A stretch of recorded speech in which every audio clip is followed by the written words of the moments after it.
Well, let me take a little different point of departure. 20 years ago, the world's leaders met in Rio, dreaming dreams. 10 years later, almost, they met in Kyoto, and these dreams became hopes, and we saw some shapes. And almost 10 years later, they met in Copenhagen, and some of the previous speakers announced that it was a failure. Now, why is the distance between the democratic leaders, the leaders of this world, and all these issues, why has the distance widened over 20 years? Why isn't it more narrow? Why do people not understand? 1 million people in Greece, they walk the streets and protest, not to get rid of the cars, but to get rid of the government that prevents them to buy more cars. So why do we have a problem in this world? Why do we have a serious democratic problem about this? Let's just take a couple of the facts which were mentioned a few minutes ago. The global middle class will by 2030 be increased from 2 billion to 5 billion people on this planet.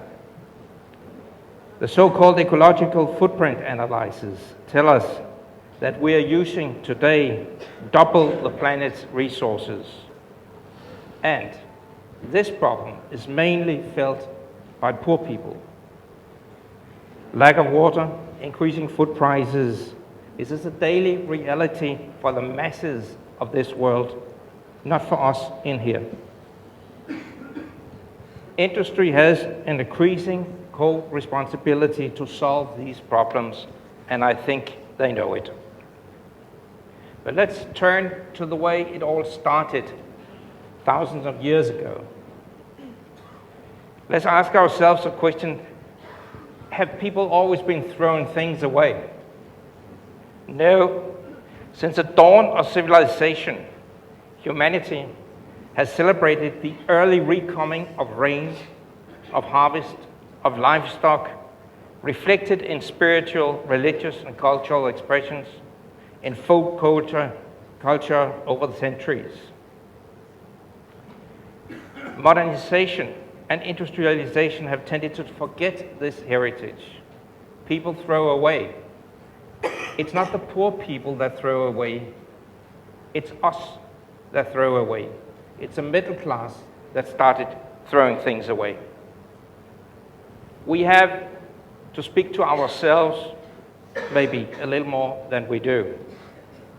If we turn to the poor people in Mumbai, in urban settings, they've always been collecting things. They've always found things. They even make quite a prosperous business out of collecting things. Why don't we do that ourselves? Why isn't that an issue as much as it should be? Why is the distance between the middle class and government and so-called reality so big? One of the previous speakers said, let's lead by examples. I completely agree to that. And I can take an example from my own country, Denmark, that less than 20 years ago, the government in Denmark and the industry, which was the breweries, went together and created a new non-profit recycling company. To make a long story short, today, this company collects more than 90% of all plastic, aluminum, glass, everything, bottles, and you won't find any plastic, you won't find any cans, you won't find anything in the streets of Denmark.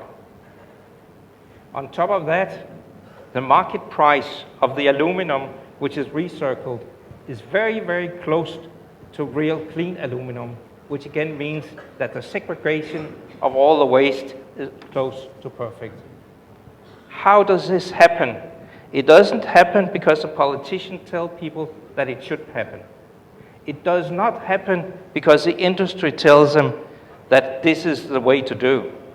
It does happen because all the three go together. And that is the only way we can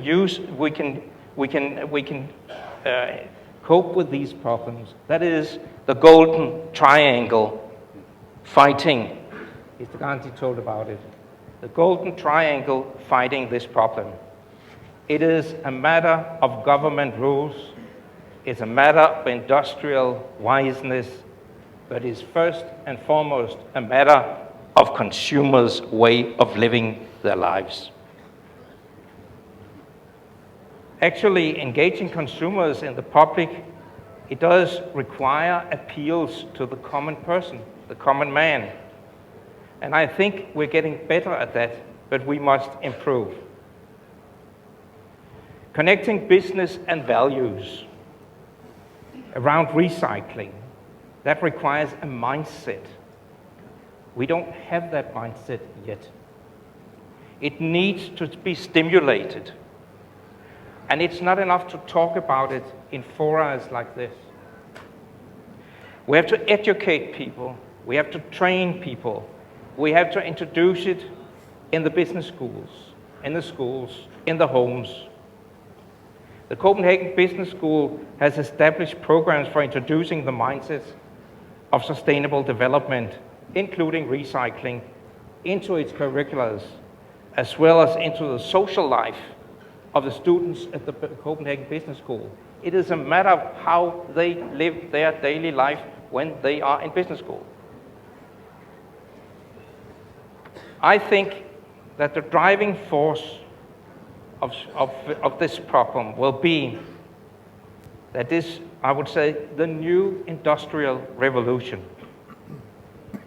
coping with this, must be a mix of the following points: innovation, industrial innovation, ideas for business cases, working for both corporate producers, consumers, and public sector.